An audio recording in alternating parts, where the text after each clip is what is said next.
الحمدللہ وحدہ والصلاة والسلام علی من لا نبی بعد اما بعد فاعوذ باللہ من الشیطان الرجیم بسم اللہ الرحمن الرحیم فصل لربک وانحر صدق اللہ العظیم۔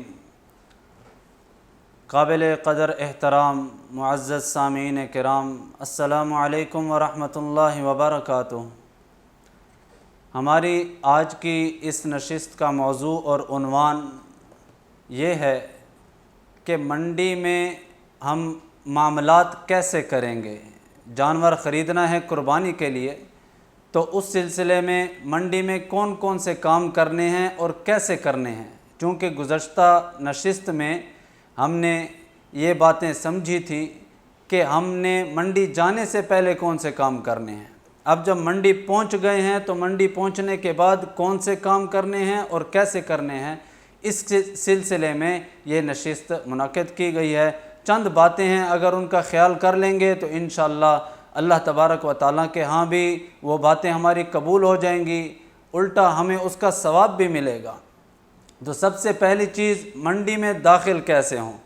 ایک شخص نصاب کا بھی مالک ہے، قربانی واجب ہو گئی ہے، اور منڈی جانے سے پہلے کی جتنے باتیں ہیں وہ بھی اس نے اپنا لی ہیں، ان پر عمل کر لیا ہے، اب منڈی کے لیے روانہ ہو گیا ہے۔ تو منڈی داخل ہونے سے پہلے ہم نے کیا کرنا ہے، کیسے منڈی میں داخل ہو۔ نبی کریم صلی اللہ علیہ وسلم کا ارشاد مبارک، آپ صلی اللہ علیہ وسلم نے ارشاد فرمایا، جو شخص بازار جانے سے پہلے یا جیسے بازار میں قدم رکھے یا منڈی میں قدم رکھے اور چوتھا کلمہ پڑھ لے، لا الہ الا اللہ وحدہ لا شریک لہ لہ الملک ولہ الحمد یحیی ویمیت بیدک الخیر وہو علی کل شیء قدیر۔ یہ مختصر ہے، طویل بھی کچھ الفاظ مل جاتے ہیں دوسری روایت میں، یہ پڑھ لے یا وہ لمبا کلمہ ہے وہ پڑھ لے۔ بہرحال چوتھا کلمہ جو شخص پڑھ لے گا، نبی کریم صلی اللہ علیہ وسلم نے ارشاد فرمایا کہ جیسے منڈی میں قدم رکھے گا، بازار میں قدم رکھے گا، تو اس کے 10 لاکھ گناہ معاف کر دیے جائیں گے، 10 لاکھ نیکیاں اس کے اعمال نامے میں لکھی جائیں گی، 10 لاکھ درجات بلند کر دیے جائیں گے۔ کتنی بڑی فضیلت ہے چھوٹا سا عمل کرنے سے۔ تو لہٰذا ہم جیسے ہی منڈی میں جائیں، منڈی میں جانے سے پہلے جیسے منڈی میں قدم رکھیں، چوتھا کلمہ پڑھ لیں اور اتنا اجر اور اتنا ذخیرہ اپنے اعمال میں محفوظ کر لیں۔ اس کے بعد منڈی میں کتنا وقت گزارنا ہے، ہم نے اس بات کو ہم نے سامنے رکھنا ہے کہ کیا منڈیاں اس کام کے لیے ہیں کہ ہم پورا دن وہاں پر گزاریں۔ تو نبی کریم صلی اللہ علیہ وسلم کی حدیث یہاں بھی ہماری رہنمائی کرتی ہے۔ آپ صلی اللہ علیہ وسلم نے ارشاد فرمایا، احب البلاد الی اللہ مساجدہا، شہروں میں سے سب سے پسندیدہ جگہیں اللہ کے نزدیک وہ مسجدیں ہیں۔ وابغض البلاد الی اللہ اسواقہا، اور شہروں میں سے سب سے ناپسندیدہ جگہیں، سب سے مبغوض جگہیں اللہ کے نزدیک وہ بازار اور منڈیاں ہیں۔ جب یہ اللہ کی ناپسندیدہ جگہیں ہیں تو لہٰذا ہمیں یہاں زیادہ وقت نہیں گزارنا چاہیے۔ جو ہماری ضرورت ہے وہ ضرورت پوری کر کے فوراً بازار سے اور منڈی سے ہمیں باہر آنا چاہیے۔ حضرت سلمان فارسی رضی اللہ تعالیٰ عنہ فرماتے ہیں کہ تم ایسا مت بنو کہ تم سب سے پہلے بازار جانے والے ہو اور سب سے آخر میں بازار سے واپس آنے والے ہو، ایسے مت بنو تم۔ اور پھر فرمایا، اور وجہ اس کی یہ ہے کیونکہ بازار شیطان کے مارکے کی جگہ ہے اور اس نے یہاں پر اپنے جھنڈے گاڑے ہوئے ہوتے ہیں۔ بازار میں ہی انسان کو گمراہ کرتا ہے، بازار میں ہی انسان سے گناہ کے کام کرواتا ہے، جھوٹی قسمیں اٹھاتا ہے، دھوکے دلواتا ہے، وعدہ خلافیاں کرواتا ہے، بد نظری کرواتا ہے، یہ سارے کام وہ بازار میں کرواتا ہے۔ تو اس لیے فرمایا کہ منڈی جائیں تو منڈی میں بھی اتنا جتنی ضرورت ہے، ضرورت کے بقدر منڈی میں رہیں، اس کے بعد فوراً واپس اپنے گھر کا رخ اختیار کریں۔ اور اس میں یہ بھی ہے، بعض اوقات ہمیں ہوتا ہے کہ لینا تو ہم نے دمبا ہوتا ہے، بھیڑ لینا ہوتا ہے، بکرا بکری لینی ہوتی ہے، لیکن جب منڈی جاتے ہیں تو دیکھتے ہیں بڑے بڑے جانور وہاں پر ہیں، اور ان بڑے جانوروں میں دیکھتے ہیں بیل کھڑا ہے، بہت بڑا بیل ہے، ہاں بھئی اس سے ہم ریٹ معلوم کر لیتے ہیں، حالانکہ ضرورت نہیں ہے، ہم لینے والے بھی نہیں ہیں، تو وہاں پر اس سے ریٹ معلوم کرنے کی ضرورت نہیں ہے۔ لہٰذا ہم اپنے کام سے کام رکھیں، جو چیز مطلوب ہے، مقصود ہے، وہ پورا کیا، فوراً گھر آ گئے۔ تو یہ منڈیوں کے اندر کتنی دیر رہنا ہے، تو ضرورت کے بقدر رہ کر واپس اپنے گھر کی طرف آنا ہے۔ تیسرا کام کہ ہم نے یہ جانور کب خریدنا ہے، یہ چیز ہم نے سامنے رکھنی ہے۔ نماز جمعہ کی جو پہلی اذان ہوتی ہے، پہلی اذان کے بعد ہر قسم کی خرید و فروخت مکروہ تحریمی ہے، حرام کے قریب قریب ہے۔ لہٰذا ہم جب منڈی جائیں تو اس بات کا ہم خیال کریں، ایسا نہ ہو کہ جمعے کے دن ہم منڈی جا رہے ہوں اور جا بھی 10-11 بجے رہے ہوں، اور ہمیں پتہ ہے کہ 11 بجے جا رہے ہیں تو 2-3 گھنٹے وہاں رہیں گے اور پہلی اذان ہماری منڈی میں آ جائے گی، اس کے بعد اگر خرید و فروخت ہوگی تو وہ مکروہ تحریمی ہوگی، ناجائز ہوگی۔ لہٰذا ہمیں ایک نیک عمل کی وجہ سے برے اعمال کو اختیار نہیں کرنا چاہیے۔ اگر ہم جائیں تو صبح سویرے جمعے کو جائیں، ورنہ اور دنوں میں بھی ہم جا سکتے ہیں۔ یہ تو تھا کہ کب ہم نے منڈی جانا ہے جانور خریدنے کے لیے۔ اب ہم نے جانور کس سے خریدنا ہے یہ بھی ہم نے خیال کرنا ہے۔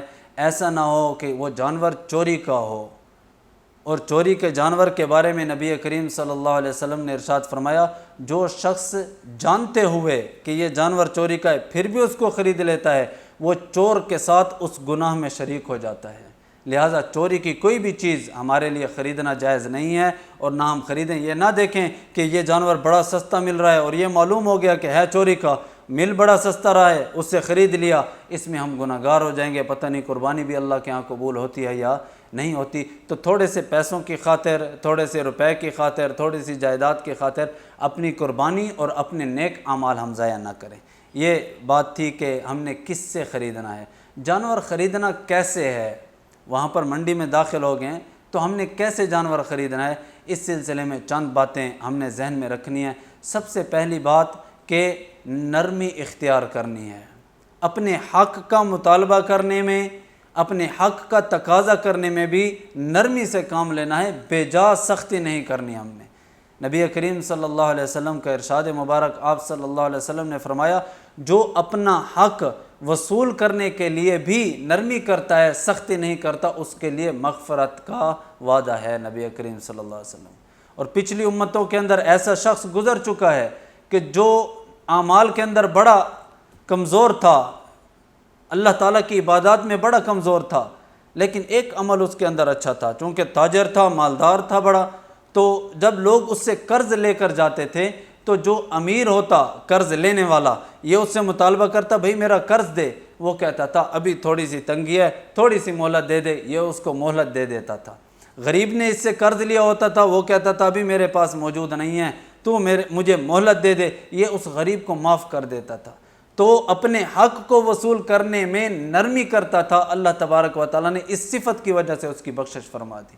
لہٰذا ہم بھی منڈی جائیں تو وہاں پر انتہائی سختی کے ساتھ مطالبہ نہ کریں، بلکہ نرمی کے ساتھ معاملات کریں، لین دین نرمی کے ساتھ ہونا چاہیے۔ دوسری بات جو حدیث مبارکہ سے بھی ہمیں معلوم ہوتی ہے، بعض اوقات وہاں پر ہم جاتے ہیں تو ایک جانور پر ہماری نظر پڑ جاتی ہے، بڑا خوبصورت لگتا ہے، گوشت بھی اس کا بڑا اچھا ہوتا ہے۔ اب ہم اس جانور کے قریب جب پہنچتے ہیں تو وہاں پر پہلے سے ایک شخص کھڑا ہے اور وہ معاملات طے کر رہا ہے اس بیچنے والے کے ساتھ جس کا وہ جانور ہے، اور بیچنے والا بھی تقریباً راضی ہے اس ریٹ پر جو ریٹ اس نے خریدنے والے نے بتلایا ہے، لیکن چونکہ ہمیں اچھا لگ گیا ہے تو ہم اپنا ریٹ اس کو بتلا دیتے ہیں، اپنا دام بتلا دیتے ہیں کہ بھئی میں تو تمہیں اس سے اتنے زیادہ دینے کے لیے تیار ہوں کیونکہ مجھے پسند آ چکا تھا۔ تو یہ ناجائز ہے، مکروہ ہے۔ نبی کریم صلی اللہ علیہ وسلم نے اس سے منع فرمایا ہے کہ اپنے بھائی کے ریٹ پر، اپنے بھائی کے دام پر دام نہیں لگانا ہم نے۔ اس نے پہلے سے دام لگا رکھا ہے تو اب اس کا معاملہ، اس کی خرید و فروخت کو ہم نے خراب نہیں کرنا، اپنا دام بتلا کر، اس بات کا بھی خیال کرنا ہے۔ اور آخر میں جانور ہم نے کس قسم کا جانور خریدنا ہے تو یہ تو بات طویل ہے، مختصراً بتلا دیتے ہیں۔ اونٹ میں سے اونٹ اور اونٹنی نر اور مادہ یہ 5 سال کا ہونا ضروری ہے، گائے بیل بھینس 2 سال کا ہونا ان کے لیے ضروری ہے، اور دمبا بھیڑ، اس سے پہلے بکری لے لیں، بکری اور بکرا اس کا 1 سال کا ہونا ضروری ہے، بکری اور بکرا اس کا 1 سال کا ہونا ضروری ہے۔ بعض لوگ اس مغالطے میں پڑ جاتے ہیں کہ جیسے دمبا اور بھیڑ 6 ماہ کا ہو اور 1 سال کا لگے، اتنا موٹا تازہ ہو، 1 سال کا لگ رہا ہو تو اس کی قربانی جائز ہے۔ بکری بکرا بھی اگر اتنا بڑا اور موٹا تازہ ہے، 1 سال کا لگ رہا ہے تو اس کی بھی قربانی جائز ہے، یہ مغالطہ لوگوں کو لگ جاتا ہے۔ یہ صرف بھیڑ اور دمبے وغیرہ میں ہے، بکری اور بکرے میں نہیں ہے۔ بکری اور بکرے کا 1 سال کا ہونا ضروری ہے، 1 سال سے 1 گھنٹہ بھی اگر چھوٹا ہے، اس کی عمر کم ہے تو اس کی قربانی نہیں ہوگی۔ لہٰذا بکری اور بکرے میں 1 سال کا خیال کریں، اور بھیڑ اور دمبا یہ اگر 6 ماہ کا بھی ہو اور بڑا لگ رہا ہو، 1 سال کے برابر لگ رہا ہو، تو اس کی قربانی جائز ہے۔ باقی ہم سنتے رہتے ہیں دوندہ کہتے ہیں 2 دانت، جس کے دودھ والے دانت گر جائیں اور نیچے سے 2 بڑے دانت نکل آئے ہوں، یہ علامت ہے اس کی عمروں کے پورا ہونے کی۔ اگر کسی کی عمر کا علم نہیں ہے تو ہم یہ 2 دانت دیکھ لیں اور اس کی علامت سے اس کو پہچان جائیں کہ یہ اگر بھیڑ اور دمبا ہے تو 1 سال کا ہو چکا ہے، گائے اور بھینس وغیرہ ہے تو 2 سال کی ہو چکی ہیں، اونٹ وغیرہ ہے تو یہ 5 سال کا ہو چکا ہے، یہ علامت ہے۔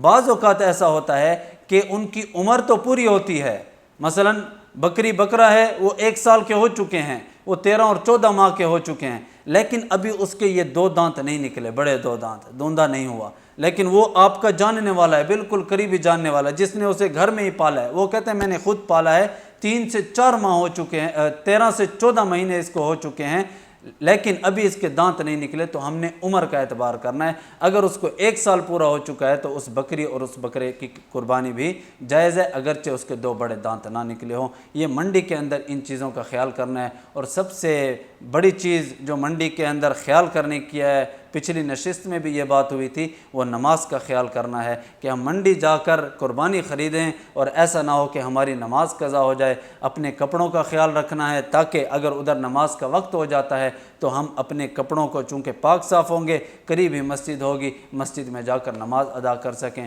اللہ تبارک و تعالیٰ ان تمام باتوں پر عمل کرنے کی اور ان کو دوسروں تک پہنچانے کی توفیق نصیب فرمائے۔ وما علینا الا البلاغ۔